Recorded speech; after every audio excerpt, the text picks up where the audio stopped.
If anyone had told Chinelo that her life would change just because one man decided to do housewarming in their village, she would have laughed, rolled her eyes, and gone back to pounding yam. But that's exactly how it happened. It was supposed to be just another regular Saturday. Sun high, compound dusty, and her mother shouting from the backyard like megaphone. Chinelo, have you washed that bitter leaf, or are you waiting for it to wash itself? But that day, something unusual happened. A black SUV rolled into the village like it missed road. The tires alone could pay her school fees twice. Inside the car was a man, tall, fresh, and smelling like money. His name, Chief Emeka. He wasn't from their place. In fact, nobody even knew which part of Nigeria his accent was from. But he came well-dressed, well-spoken, and walked like someone who didn't know what Paco was.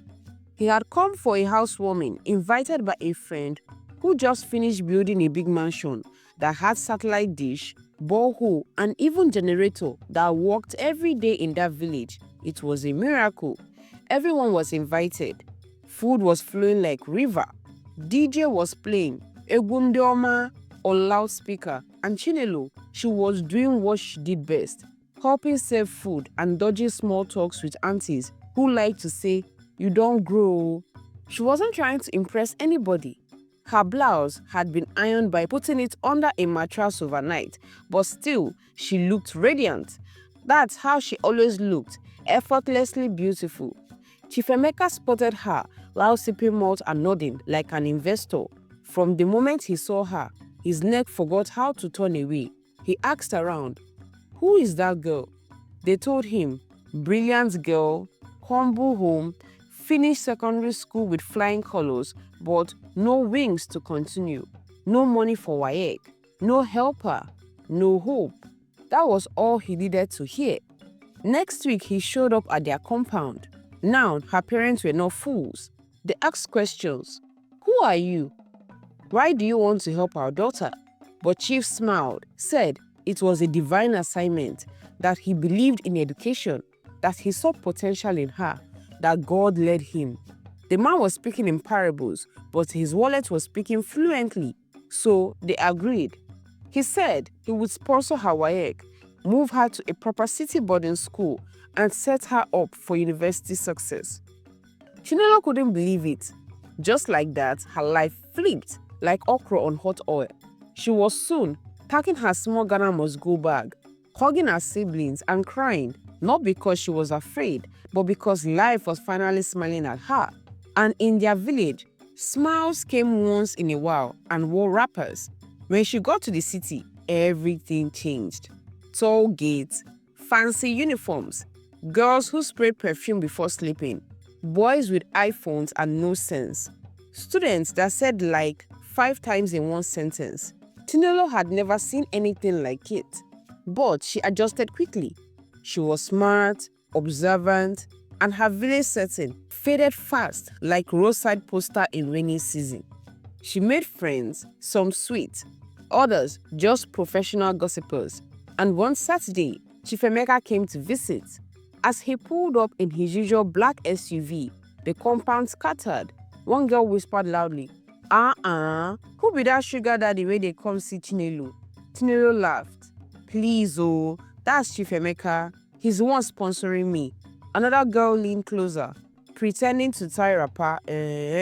So he's not your uncle?" "No, he just helped me when my family had no one." A third girl shook her head. "Nah lies. See, no man helps for free. Just prepare your mind." Chinelo waved it off with a smile. "Not Chief, he's different." They laughed, but that laughter refused to leave her head that night. Still, she stayed focused. She read, she prayed, she promised herself she wouldn't disappoint her parents. If this man truly wanted to help her succeed, then so be it, as long as the help stayed holy. City life had a rhythm of its own, fast, loud, and sometimes confusing like NEPA bills. But Chinelo adjusted faster than anyone expected. Within a few weeks, she already knew how to hold her fork like a lady, fold hostel bed, like she trained in the military, and even adjusted her English-like volume, British for lectures, normal Naija for hostel gist. But no matter how well she blended in, one thing refused to blend in: her beauty, her soft brown skin, gentle voice, and that fresh village innocence made heads turn. Both students and teachers. Some boys even started behaving like they suddenly cared about tutorials. Still, Chinelo had no time for drama.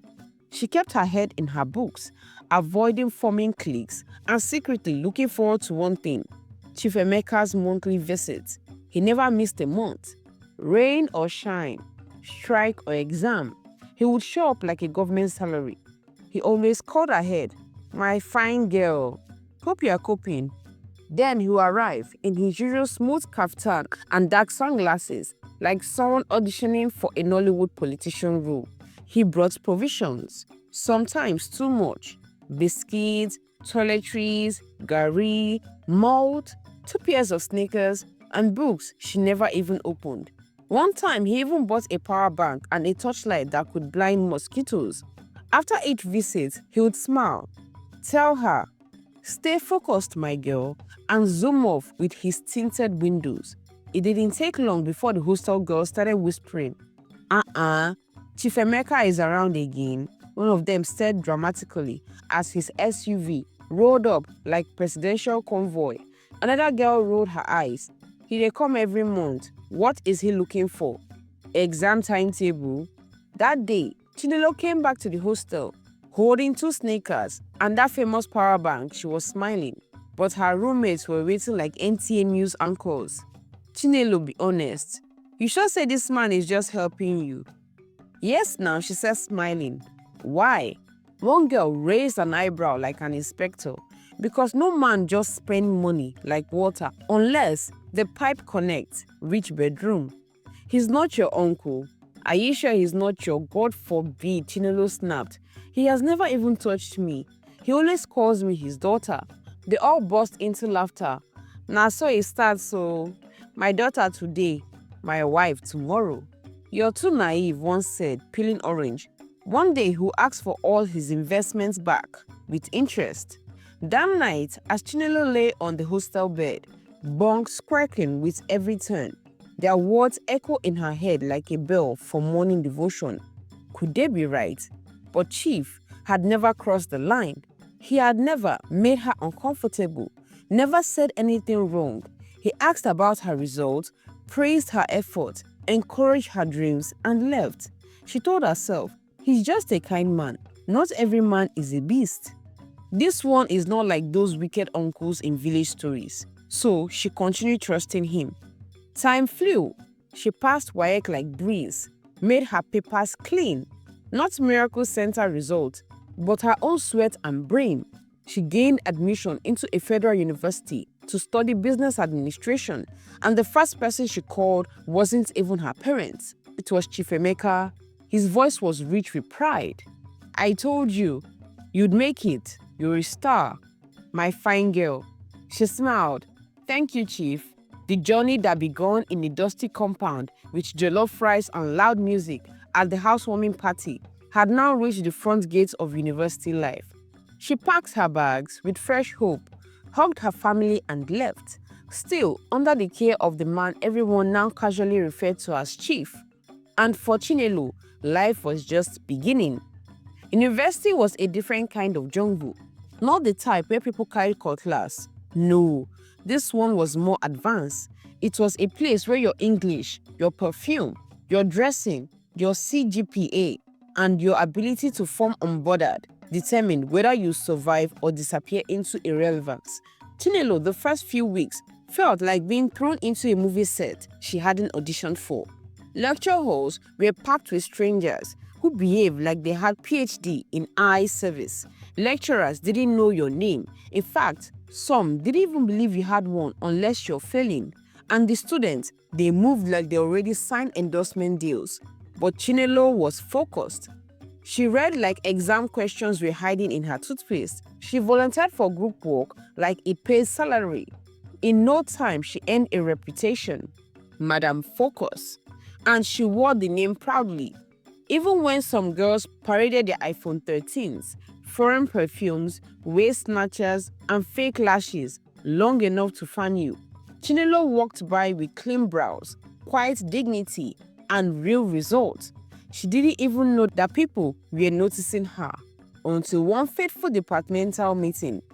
Enter Chinedu, tall, neat, fine, sharp, the kind of guy that made you retie your scarf properly before greeting him.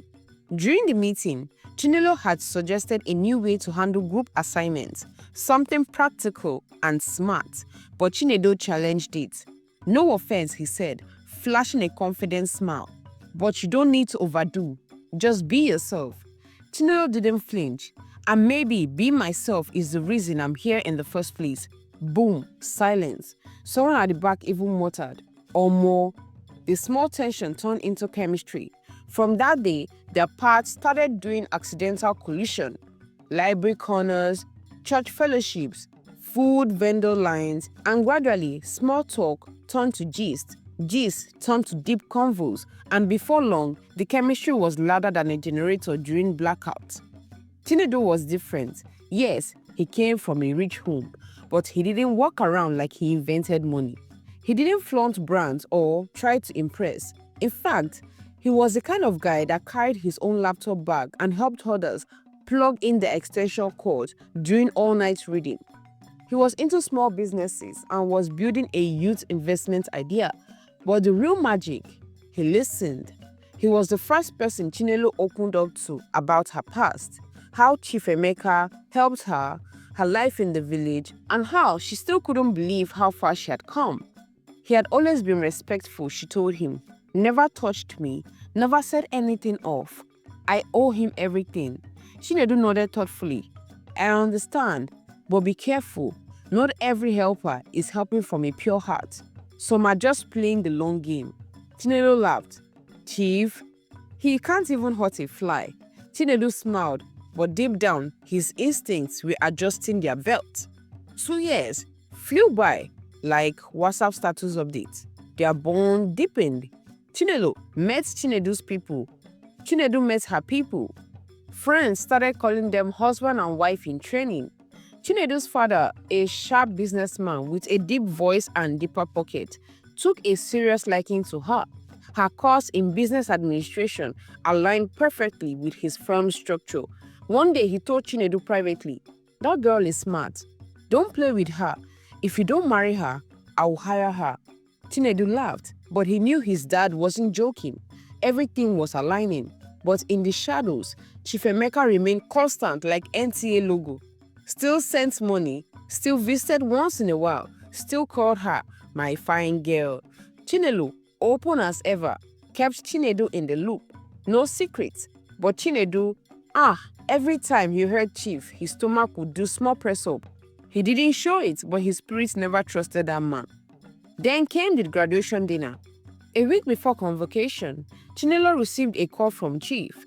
"I'll be in town soon. I want to take you out. You deserve a celebration." She agreed. He had, after all, supported her journey all the way. It felt like the right thing to do, to honor him for everything. Chief Emeka arrived with his usual calm smile, the kind that made people unsure whether he was greeting them or about to announce something serious. But this time, he wore a spotless white senator outfit with gold embroidery, dark glasses like someone who didn't trust the sun, and a cologne that entered the car before he did. It was the kind that lingered for hours, even after you've left the room. When Chinelo got into the SUV, he smiled. "My fine girl, you've grown into a real woman." She smiled politely. "Thank you, sir," she replied, clutching a small bag like it was pepper spray. They drove to a quiet, classy restaurant. Not too flashy, but expensive enough to remind you to behave. You couldn't sneeze too hard there. They ate small chops and grilled fish, sipped juice, and laughed politely. But this time, Chief kept looking at her with a kind of focused intensity, like he wasn't just seeing her, he was studying her. Then he leaned forward and said calmly, "Now that you've graduated, we can finally talk about us." Record scratch. Chinelo paused, mid-bite. "Sir? I mean, it's time." I want to marry you. Everything I've done, it was for this, to make you my wife.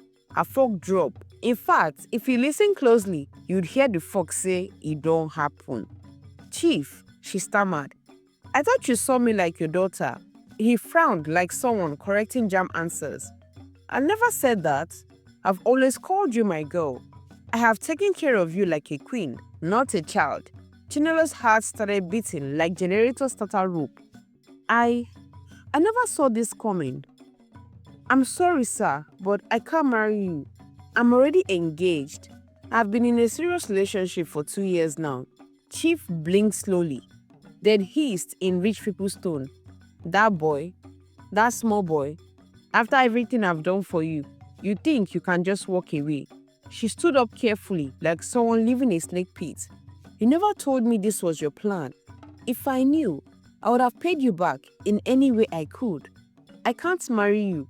He stood too. You think sorry is enough? You think you can collect my money, my time, my attention, and just dump me like puff puff? She grabbed her bag. Please take me home. And this time, Chief said nothing. The ride back was silent. No music, no words. Even the car AC refused to blow. The next morning, all hell broke loose. Long voice notes, paragraph text messages, rants in capital letter, threats like movie script. You think you're smart? I'll ruin you and everyone in your bloodline. You will regret this rejection. Nobody shames Chief Emeka. She blocked him. He used another number, blocked that, another number. Man, had SIM cards like biscuit sachets. Chinelo became withdrawn. No appetite, no smile. She was calling her phone like it offended her. Chinedu noticed. Talk to me, he said. Everything, the proposal, the shouting, the late night texts that sounded like spiritual warfare. Chinedu was angry, but he didn't flare up. We'll handle this, he said calmly. You're not alone. Weeks passed. The call reduced. The text stopped. Life started smelling normal again. Then one evening, a new number rang. Chinelo hesitated, then picked. It was Chief. But this time, his tone was soft, suspiciously soft, like butter melting on a hot pan. I'm sorry for everything, I said. I overreacted. I really believed we had something, but I respect your decision now. You're a grown woman. She didn't respond. I also feel bad I never gave you your graduation gift. Can we meet just once more? No pressure. Just let me hand it over. One last time. She told Chinedu, his eyebrow nearly merged. He wants to go and see who? After all that? He never hurts me physically, she said. Maybe he just wants closure. Chinedu exhaled. The air was heavy with suspicion. Fine, but I want updates. Live locations, real-time texting. And just so you know, my driver and bodyguard will be on standby like action film. She nodded. That evening, Chief picked her up in his usual SUV. He was all smiles again, wearing a new kaftan, perfume, still aggressive, acting like nothing had ever happened. They went out, had drinks, laughed awkwardly about school days and took pictures that nobody would ever post. By 10 p.m., he said, I'll drop you. On the way, he turned off the main road. I want to quickly stop by a friend's place. That's where your gift is. Chinelo paused. Can't we do it another time? Chief smiled like a man with confidence and zero conscience. Just a quick stop. You would love it. Chinelo texted Chinedu, we are going somewhere strange. He said the gift is with his friend. Sending location now. The road was quiet. Too quiet. The kind of quiet that make you check your phone signal. They reached the compound. The gate opened without a single knock. That alone told Chinelo her village ancestors were about to start shouting, no go there, oh. The building looked unfinished. No sound, no generator, no sign of friend or gifts. Are you sure about this? She asked. Trust me, he said. She texted Chinedu one more time. Location pinned. I don't like this. Then boom! 2 marksmen appeared from the shadows like bad Wi-Fi. One grabbed her arm, the other threw a black hood over her head. She screamed, fought, kicked. Her phone fell. Location sent. then silence. Chinedu was already watching her location update. One moment she was moving, the next everything froze. He stood up so fast, his chair nearly flipped. Driver, bodyguard, move, we are going there now. Chinedu's heart was racing. The streets were dark, the car was speeding, and his hands wouldn't stop shaking. This doesn't feel right, he muttered, pressing his phone screen like he could refresh reality. His driver gripped the wheel like it was holding him back from shouting. The bodyguard, meanwhile, checked his pistol quietly, like someone preparing for part 2 of an action film. When they reached the compound from Chinelo's last pin location, the gate was shut tight, the kind of tie that said, if you don't have charm or court order, turn back. It looked quiet, so quiet, like even the mosquitoes were whispering. Chinedu didn't wait. He jumped out and began banging the metal gate with righteous energy. Open this gate. I'm here for my fiancé. A tired-looking gatekeeper poked his head through a small hole, like someone already ready to deny everything. There is nobody like that here. You are lying, Chinedu barked. I just tracked her phone here. You think I'm here to sell recharge card? You're mistaken. Please leave before you cause trouble. Chinedu's bodyguard stepped forward, voice calm and scary. Oga, we're not going anywhere. The man at the gate hissed and adjusted his slippers. Leave this place before I call the police. Chinedu raised his voice. Please call them. In fact, call SARS, DSS, EFCC. Let them come and search this compound. Then it happened. Gunshot, loud, sharp, right above their heads. Warning shot, the universal language for run before we change your destiny. Long barrel rifles poked out from behind the walls like bad omen. Men in black, eyes stone cold, fingers resting on triggers like they were waiting for drama. Chinedu's bodyguard didn't wait for negotiation. Sir, you're not equipped for this. Let's move. This is not Call of Duty. They jumped into the car and sped off like it was Fast and Furious edition. From that point on, calls started flying in like angry bees. Chinedu called everyone. His parents, her parents, the commissioner of police, his pastor, his lawyer, possibly even his village people by accident. Her father's voice broke over the phone. What do you mean they took her? My daughter is missing. Chinelo. Chinedu's parents were shaking. They had already adopted Chinelo in their hearts. She had been helping out with the family business. Smart, humble, the kind of girl they used to pray for during crossover night. Letters were signed, pressures were mounted. But the police, their usual drama. No legal entry without a warrant. And we must wait 48 hours to declare her officially missing. Chinedu nearly lost it. So we should just sit down and wait while she could be dying. Abi, you people want me to do police work for you? But his family, they weren't here for jokes. They hired private surveillance, 2 sharp, quiet men who didn't talk too much but knew how to track shadows. They were planted directly near the compound, noting every car that went in and out like it was Jam CBT Center. But the house wasn't stupid. There were CCTVs everywhere. The compound had more eyes than a jealous girlfriend. On the second day, things got suspicious. Around 11 a.m., a series of cars entered and exited the compound. First, a tinted Sienna, then a delivery van that looked too empty to be believable. The men recorded plates and timestamps, but what was inside, nobody could tell. Was Chinelo in one of those cars? No one knew. Meanwhile, police were officially moving like tired lions. They told Chinedu to bring her most recent photos for documentation. So he rushed to her apartment, ready to find her photo album or USB drive. But instead, he found something else. The door was open, not ajar. Open, like someone forgot reality existed. He stepped in slowly. Chinelo, he called, voice tight. His heart was already jogging. And there she was, standing in the living room, silent, barefoot, still, like a statue that still had feelings. Chinelo, he shouted, running to her. Where have you been? What happened? I've been looking everywhere. She didn't blink. She didn't speak, didn't even flinch. She just stared past him, like she was seeing the future or scanning heaven for network.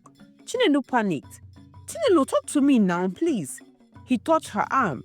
It was cold, like a freeze set to village level. Then boom, she bent forward and vomited. Not food, money. 500 notes, 1,000 notes, bundles, fresh crisps, untouched, as if CBN had shifted location to her mouth. Chinedu screamed like he saw spirits. His driver ran in, ready to fight whatever it was, until he saw her. Jesus, the man whispered, backing towards the door. Oga, your babe don't want POS. Oh. They tried holding her. She kept vomiting. She didn't stop. Her body trembled, her skin pale, her eyes blank, like someone whose soul went on sabbatical leave. Calls were made. Families arrived. Neighbors stood at the door like it was a free horror movie. Eventually, her village parents arrived. Her mother collapsed to her knees, holding her chest. This is not ordinary, she cried. This is not malaria. Something evil has entered my daughter. And so, with trembling hearts and sweaty foreheads, they carried Chinelo back to the village. Still silent, still vomiting, still cursed. The village compound was already full before they even arrived, as in, people that didn't even greet Chinelo when she left for school were now sitting like committee members waiting for a report. Elders, women, children, even that nosy woman from across the stream who always said book no dey save anybody these days was seated with the wrapper, tight, like she came for election result. They sat on benches, leaned on windows, and whispered louder than their own breath. Shebi I no talk am. I said that man too dey do helper. God don't catch the Yahoo girl, but this one no be laptop, na native Yahoo. The girl who had left the village with dreams and jam printout was now returning with fear and vomiting money like an ATM machine without PIN code. When Chinelo was helped out of the car, her wrapper was soaked, not with water, not with oil, but with a spiritual combo of saliva, blood, and an old Naira note. Some of the notes even had old presidents on them, money that hadn't been printed in 10 years. Her skin was clammy, her eyes empty like someone who had been scrolling social media in the spiritual realm for days. Her father dropped to his knees, railing like market tomatoes just fell.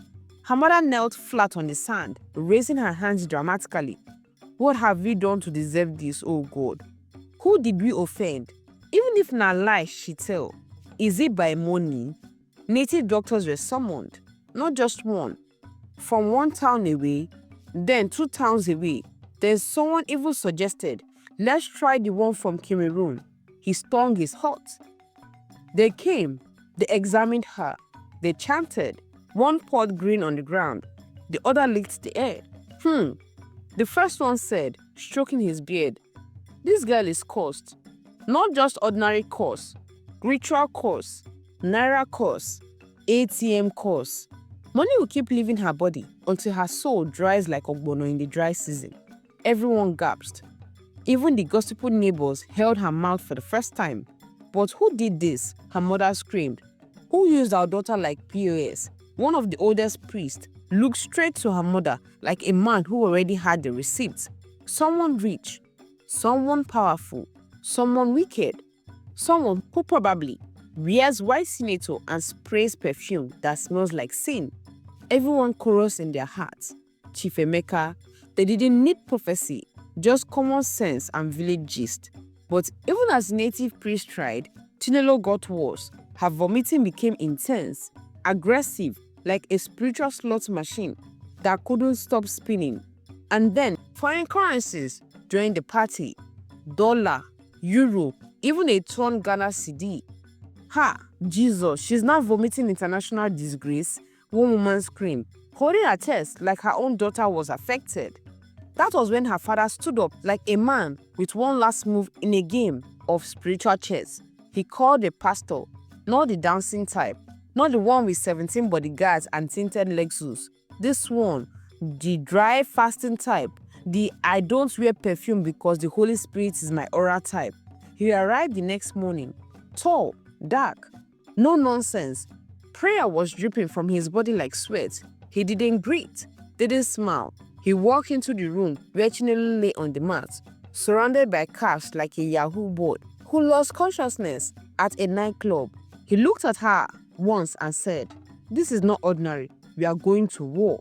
The village women screamed, yay, in support. Even the goats outside bleated in agreement. 7 days of dry fasting. He ordered it like it was jollof rice. No food, no water, just war, the spiritual kind. That same evening, prayers began. Any man, any altar, using this girl's destiny for credit alert. Fire! Chinelo screamed, her back ached like she was trying to break a world record in limbo dancing. Then it happened. She vomited. But not money this time. A white cowrie shell, covered in mucus, stained with blood, glowing, slightly creepy. The room fell silent. Even the pastor blinked twice and whispered, "Jesus of Nazareth." The cowrie shell rolled once, rolled again, then it landed gently on a 1,000 note, like a cursed trophy. Everyone in the room screamed. One woman fainted in slow motion. That was the moment of truth, fully dropped. She had been used. She wasn't just cursed. She had been offered. Her body was the altar. Her vomiting was the prize. Meanwhile, Chief Emeka, that one, don't vanish like network when you need it. The moment Chinelo was declared missing and word started spreading, he left the country quietly, like a man who just remembered he forgot to be arrested. He carried only two things, his passport and his evil spirit. Nobody heard from him. But Chinedu's family, they were not done. They pulled legal strings with money, with pressure, with God and government. And finally, the court gave the order. The compound was raided, and what they found inside could give nightmares. Charms, old photos of young girls, a locker room, chains, a black pot full of soaked naira notes. Ha! So this man turned house into shrine, one of the officers shouted. This place was officially labeled a ritual ground. The court ordered it demolished immediately. The compound demolished. Even the goats that used to graze near the fence refused to return. One of them was heard saying, "Omo, I know they again abegu." As for Chief Emeka, he was now on international watch list. Arrest warrant ready. Whenever he stepped his foot, Interpol was waiting like surprise. The secret was now public. No more rumor, only facts, only fire. And for Chinelo, the war might have started with money, but now it was about getting her life back. Weeks passed, the vomiting stopped. Yes, thank God, but at this rate, her mouth would have been nominated for CBN governor. Money just the flow. But Chinelo had changed. Gone was the soft-spoken village belle who used to say, "Please, sir," to everyone, including gatekeepers. She had entered the fire, wrestled demons, vomited cash, and came out with a PhD in survival. Her hair grew back, her cheeks regained color, but her silence, chilling. She no longer answered with, Now it was, "What exactly are you trying to say?" Calm, cold, and very deadly. Chinedu still glued to her like garri and hot water. He cooked, he cleaned, he prayed, he even deleted all the IG babes in his DMs. Brother was focused. The pastor still checked in every Sunday after service just to make sure she hadn't coughed out a Bitcoin. Then the news dropped like bad network during a bank transfer. Chief Emeka was back. Yes, he thought it was slick.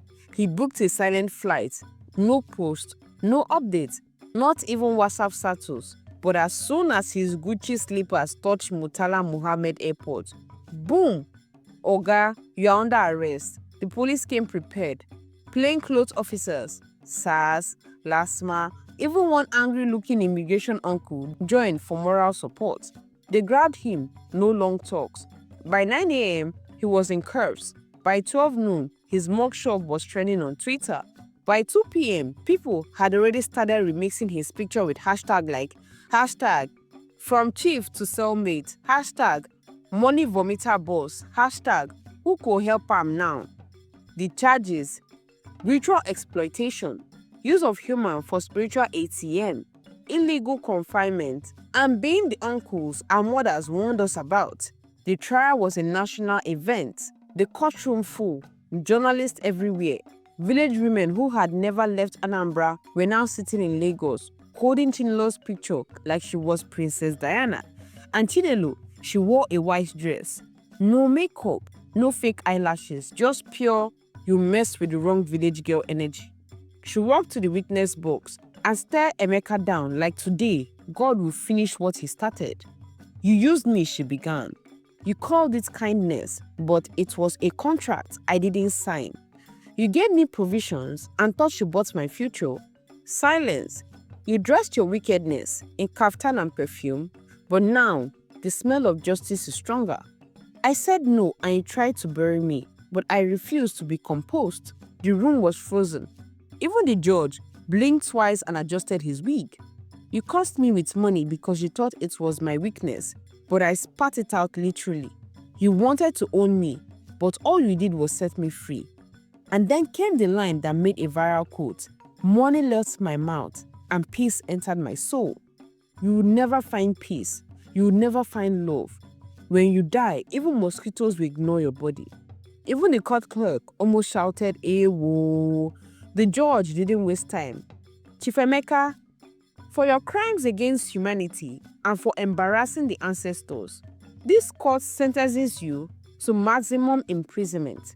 He died in prison, alone, no visitors, no wife, not even his old native doctor came to check up. Even prison wardens said his name with disgust. You mean that chief that used people for ATM sacrifice? Yes, nah, that one. We coughed ordinary 100 naira note one time. They rushed him to the hospital. But Chinelo, she healed, slowly, gently. She and Chinedu got married. No fanfare, just joy, peace, zero drama. Her dress was simple, her smile was real. And when the pastor said, "You may kiss the bride," one of the aunties screamed, "Thank God, this one no go vomit anything again, no." She got the job at Chinedu's father's firm, not out of pity. She earned it. She worked hard, brought ideas, expanded departments. People called her Madam Solutions. She also started a foundation for girls like her, young women with brains but no helper, dreams but no funding, and the money she once vomited. But in its place, she got something stronger: peace, purpose, power, above all, love. Not forced, not manipulated, but real, raw, chosen. The end. Lessons to be learned from this story. Not every gift comes free. Evil can hide behind kindness. Speak up early. Money is not everything. No one owns you because they helped you. God always sends a way of escape. I hope you enjoyed this masterpiece. Go ahead and leave for me in the comments what you learned about this story. Like, share the story to your loved ones so you know you enjoy this story. Don't forget to subscribe and turn on the post notification so you'll be the first to know when I drop a new story. And I'll see you in the next one, my loves. Till then, bye. Mwah. Thank you so much for watching till the end. Please click on the subscribe button to support us. Turn on the post notification to get notified when I upload a new story. Like, share, and comment your thoughts. Till then, bye.